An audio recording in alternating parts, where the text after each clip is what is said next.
Well, we haven't had one of these videos for a while, folks. The fires are burning again.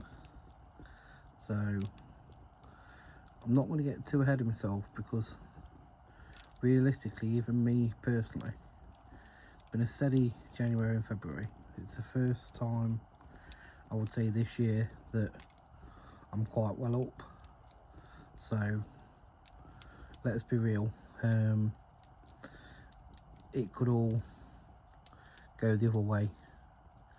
No matter how much you look at the form and stuff, at the end of the day, it's still a gamble every day that you're having a go. It's nice that you can break even, it's nice that you can make a profit, but we have to keep ourselves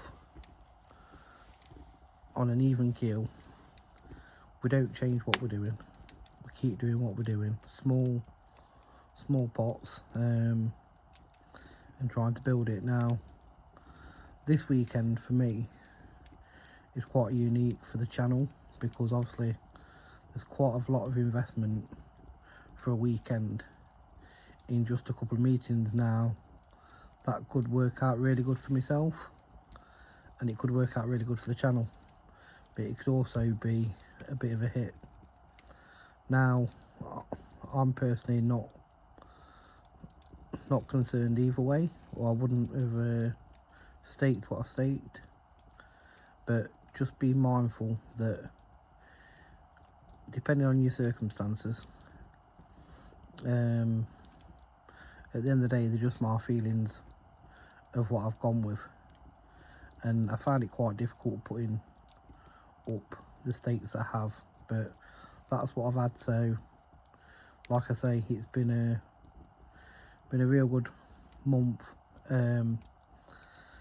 and we look forward to Cheltenham. I mean, everyone's getting excited, we all get excited, but we need to also keep ourselves grounded in the fact that at the end of the day, you've got some of the best horses in the country in Ireland, and no doubt some will come over for it, that are going to be on display. So don't be too disheartened if you don't get a few winners, because there isn't going to be a bad horse there.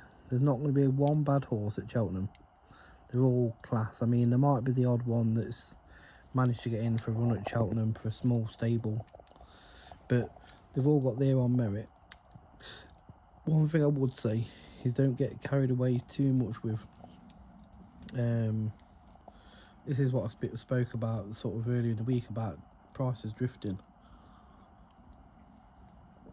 So if something massively drifts out, don't think that that's it, it's not got a chance. It's just that there's obviously a lot of information up on YouTube, various channels. There'll be people talking about the races on the telly, and there's all the websites, YouTube, they'll all be talking about different horses. Now don't get me wrong, I like to watch them. I've watched quite a few preview shows. I've then gone away and looked at the horses, made my own mind up. Yeah, I can agree with that.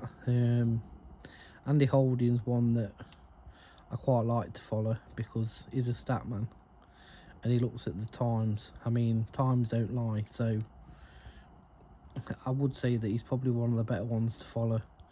Daryl Carter's done a preview night that was quite good. If anyone's got time, go and watch it, with Matt Chapman and SD on there. So that was a really interesting watch. 4 people's perspective on the races. So and none of them agree. They all have different opinions. So if these are 4 experts in the field and they're still picking different horses, don't be put off by ones that you fancy yourself. If there's a run that you've watched, or you watched it last year and you still fancy it, then don't be swayed by voices that you hear from other people, because, and that's including myself, I genuinely put all my fancies up, and a lot of it's on feelings and what I've seen, and it's only my eyes that will say, well, that caught my eye, but there may have been other horses in the race that I've sort of missed a run that might have been a better run than the one that I'm referring to. So just be mindful of that. What I'm going to do after I finish this is put up my anti-posts for the Cheltenham. Now, since I've been putting them on, what I've been doing is just putting bits and bobs on over the last month on days where I've made a bit of profit. I've been sticking some small bets on here and there, and trying to build myself basically a little bit of a anti-post pot up. So I've put aside, I want to be looking around £25 for each day to be playing at Cheltenham, to having a bit of fun. And I'm probably going to go against the short price favourites on a personal side, because a lot of them I've already had. So the ones that I thought was the best horses at the meeting, I've already put in multiples. They might drift out slightly, but they're not going to go massively different to where they are. Some might shorten, but I'm not going to get carried away and trying to get them in. So yeah, just be mindful of what you do next week. I know it's Cheltenham, I know it's good fun, but just set yourself a goal. I mean, I'm setting myself a £25 a day channel stakes that I'm going to be looking to do.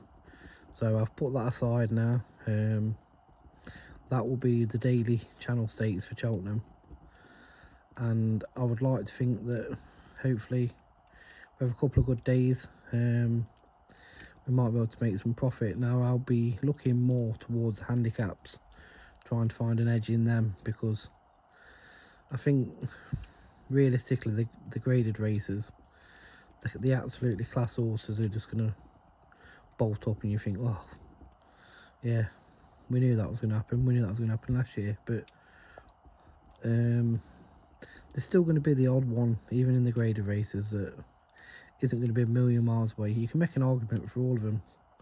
So yeah, we'll have some fun. That's going to be the main positive for next week. Not going to get too bogged down in figures. I might do quite a few days of spreading,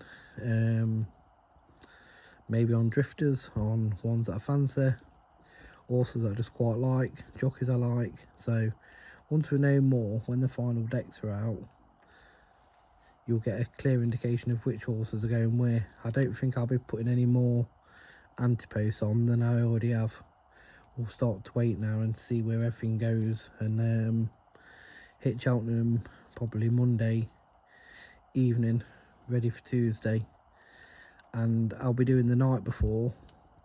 So my plan of investment is probably to do the night before, and then probably a midday one as well, once I've seen anything that's caught my eye on the bigger markets. So that's where we're at. I hope you've all enjoyed the channel last few weeks, and welcome to the new subscribers. So we'll hopefully kick on, and let's hope we have a nice weekend. Now I'm out tomorrow over at Wolverhampton, so we'll after tomorrow night, it'll be sort of focused probably Sunday for Monday.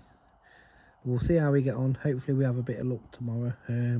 Be nice to build the pot for Cheltenham, but to be honest, I've got the Cheltenham pot put to one side for the channel, so that's going to be quite a big investment again next week. So I'm not saying that you've got to place £100 at the Cheltenham Festival, not at all. If you want to do it for £10, you do it for £10.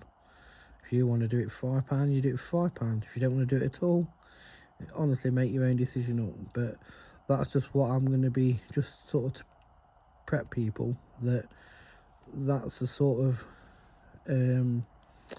amount that I'm looking to put on next week, is £25 a day.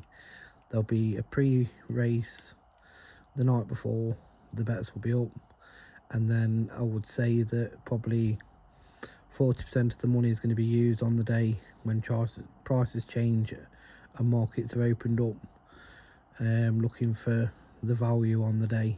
So there you go, folks. Like I say, I hope you've all had a good day. Enjoy your weekends, and this is me signing off for this week, and I'll try and put at least the results up tomorrow if I can, but I might be a bit inebriated. So that's it, guys. Catch you all soon. Peace out.